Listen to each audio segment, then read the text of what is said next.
Here we have an editor in his natural habitat. He has just about finished his project, looking proud and pleased. There is one final step. Just add some background music. Hello ladies and gentlemen, my name is Crazy Wise Beast. We're going to talk about how to make stories a little bit here and there. I'm going to make a playlist for that. And for those of you who are cryptids, coming from my cryptid side of the video, you're wondering why I have not posted any new videos. I've gone through some stuff recently on my life, so I'll get back to you when I do. Making a good story, you have to tell a good story, make it appealing for everybody, and you gotta make sure it makes sense in the world, and it has to make sense when people see or when they play it or when they experience it whatsoever. And you want to have the character have flaws. You want to have maybe they don't have all their senses like sight or hearing, or maybe sense of touch or taste, or maybe they lost a limb, or maybe if they lift too much they could 300,000 tons is their max. They can't go any higher. If they do, they rip their arms off or something. Or if they move too fast and they're not focusing vigilantly and they trip over, they crash, they die instantaneously because they move at the speed of light or something. Or let's just say they use their mind powers, they use too much of it and they're not controlling how much they're using. It makes their head explode like a bomb.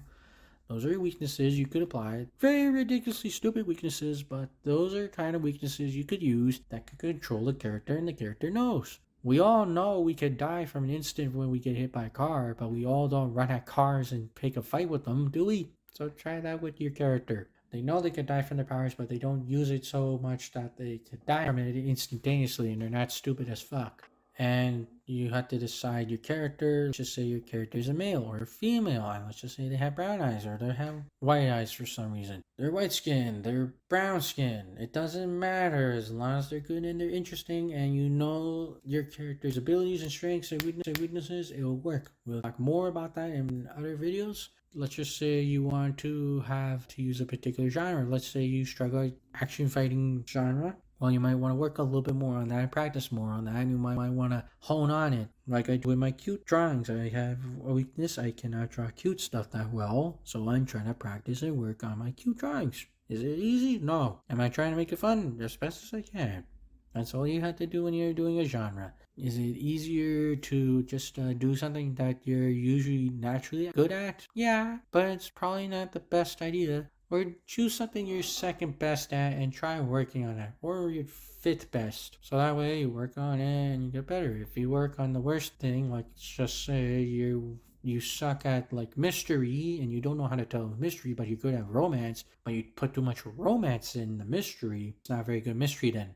So you want to practice on your mystery. You might want to look at some other shows, read some books about it, maybe read some books that people have mystery and see how they have done it. Or maybe watch some shows that have mystery and see how they do it. For instance, for an example, Project Blue Book is an history channel. They talk about all the UFO sightings that happened in the, I think, 40s to 60s. They talk about how it all happened, how people perceived it, and it kind of feels a little bit more like real life investigator meets government conspiracy. Kind of pulls it off. I have another series I'll talk to you guys about, or 2 movies, when you want to do something really out of blue.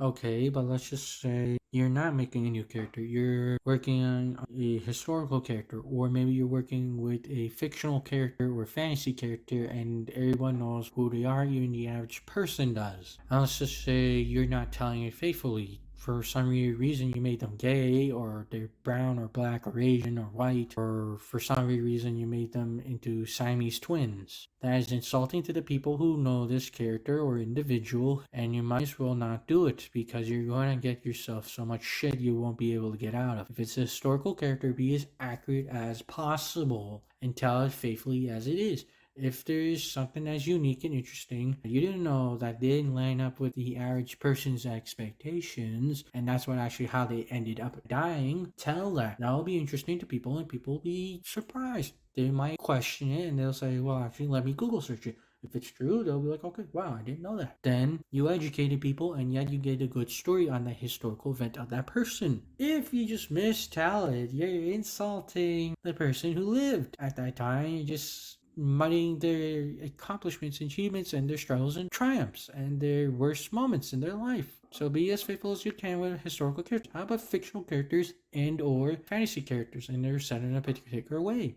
Be as faithful as possible as the original author had intended. Make sure you got it all right. Make sure it ain't fanfic. That's important. Make sure it makes sense when people, it doesn't matter, diehard fan or a casual person or just someone who hears it from an earshot, understands it and it makes sense to them, and they say, well, this makes sense because that'll make a lot more sense. Okay, but now you're kind of like saying, I'm not doing a fictional character, I'm not doing a fantasy character, I'm not making my own character, I'm not doing a historical person, I may be doing a prehistoric life. Okay, well, you're kind of free because you're not telling a person's story, but you're gonna have to really make it interesting. Let's just say, for an example, you're telling a story about a baby mammoth and how this baby mammoth's life was. Let's just say the baby mammoth had 5 months of life. People are wondering, why does it have 5 months of life? Even as ambiguous until the end when it dies. Okay, tell how the baby mammoth, how they may have possibly survived with their family. Because mammoth herds were basically females. There was a bachelor group of males as you follow the females right behind them. So tell about that. Tell about how baby mammoth is like, oh, he sees a prehistoric squirrel. She wants to play with it and, is trying to mock charge and, attack the squirrel for fun. Tell about that. Say how baby mammoth did stuff, or maybe the baby mammoth sees like a crow and it tries throwing snow at it, and the crow flies away, caws at it, and comes with a bunch of other crows, chases baby mammoth away. The other mammoths come, they have a little fight with crows. So the crows leave, the mammoths get exhausted as well. Neither side won. Okay, now you're getting close to the baby mammoth's death scenario. Well, what happened to the baby mammoth? What is going on? You could say they're at the foothill of a mountain. They're going to climb up a little bit past the foothill to maybe get some shrubs or something. Or maybe the baby mammoth went up a little too high past the foothill, past the protection of the herd. And what happened is the baby mammoth suffers from an avalanche and is a victim of one of many that had died from avalanches. So when the avalanche comes, it kills the baby mammoth. You show the description, you tell what happens with the baby mammoth, then you go and say how the baby mammoth feels. You give a first-person view of how the baby mammoth has been buried alive in the snow. You give a description. You can tell how it is interesting. And you get people hooked into it. You're kind of free because you're not telling it from people's point of view. I'm making that up out of my head, folks. That's not really what happened. Baby mammoths died from avalanches. That's true, but baby mammoths died from avalanches and wishing it had a great afterlife. Okay, fine. That's true. That's great. That's dandy. But let's just say you're kind of crazy. You want to make an alien world from scratch. Like all the plants, all the animals, the circle of life, predator, prey. Let's just say from the ocean to the land, forests, woodlands, the deserts, all that. You want to describe it all. You want to show how they all function and all that, but you don't know how. Okay, at this point, it would have been easier to make a couch than it would have been telling this story. I'm being just dead serious. 1, learn how predator-prey works. 2, learn the circle of life. 3, know how animals perceive their environments. How they hear, how they see, how good is their hearing, how bad is their eyesight, how good is their sense of smell. Do they have a really cute sense of touch, or do they have the worst sense of touch? Do they have a sense of direction? Do they not have a sense of direction? Do they have a mating season? Do they not have a mating season? Are they have a particular niche? Like, do some birds break into coconuts to drink coconut milk? Okay, could you say that to an alien life form? The alien equivalent of a coconut to an alien equivalent of a bird, and how does it eat the coconut? Or how does it get to the alien equivalent coconut water or milk? Tell that and say how it works. Okay. Or how many times has it been a natural disaster wiped out most life? Has it been 3? Has it been 5 times? Has it been 8 times? Tell that. This is the first time that it happened. To have an end goal. Let's say 1 billion years from now, the sun will explode and consume this alien world, and that will be it. They'll all be gone. The planet will be destroyed. Well, okay, you have an end goal in sight, and you did it. That's great. Now you have to work. And like I said earlier, you have to know all that stuff before you make your alien world. Okay, but let's just say you went the weirdest route that you could possibly go, and Satan himself said, why? There's so many things you could have done, but why this? Let's say you want to tell a story about Bigfoots or Loch Ness Monster. You're going to have to cut through all the fluff and all the weird shit and crap to see what it really is. Are you approaching it logically or scientifically? Or are you approaching it as how people have reported eyewitness accounts and how they have described it? Are you telling a story about the Mothman? What is it about? Okay, and let's just say you really wanted to punish yourself, and let's just say God and Satan both said, really? What's wrong with you? You wanted to tell about alien UFO sightings. Not for my example I told you guys earlier about that I was going to save, and this is the point. The Secrets to the Universe. I think the first movie and the second movie talk about exactly what I have heard from alien conspiracy theories and pulled it off in such a way I did not go into relapse. But I was kind of puzzled and surprised, and I still watch a little bit of it to this day. I'm still surprised. I think you could get the Japanese, full-length movie of it on YouTube without subs or maybe with subs. Yes, some people think there are giant beasts that fly saucers and that are nice. Yes, there is apparently an alien coalition. And yes, apparently that's a thing that people think. That they're observing the human race and help humanity but don't want to interrupt it. Yes, they even talk about lizard people in this and exactly how most conspiracy theories talk about lizard people. Yeah, it's shocking. I was surprised the whole way through, and I was like, I had not relapsed. If you're wondering why I'm not going to cover UFO conspiracy theories, I am afraid of relapsing. That's all I have to tell you. You want me to cover them? You're going to have to be my goddamn therapist. I mean, all of you sons of bitches. I barely survived my relapse, and I barely got it through. So I'm going to need 1 million people or 1 billion people to help me on that one. Okay.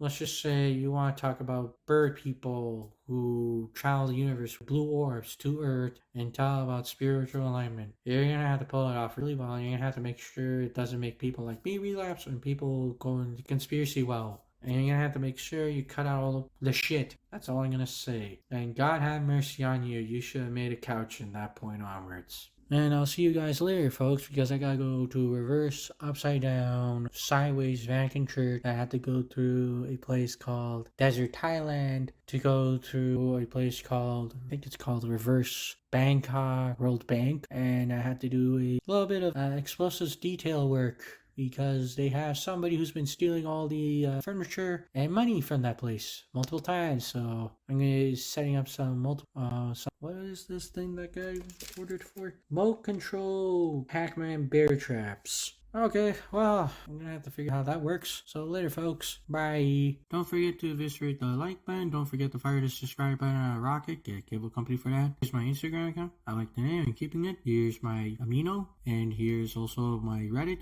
As well as my ArtStation. Alright, and my Anger, too.